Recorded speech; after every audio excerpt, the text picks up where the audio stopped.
Картинка развлечения выходного дня. В сереньких фиолетовых тонах.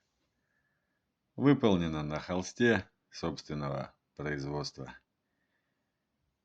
Из крышки пластмассовой и старой майки. Под общим видом сумерки апрельские. То есть, когда вроде вот-вот все уже растаяло, уже и за соком за березовым сходили.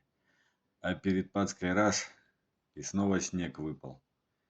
И не только люди, но и деревья такие в шоке стоят, ветками как руками разводят и говорят: ну надо же, а, опять снег.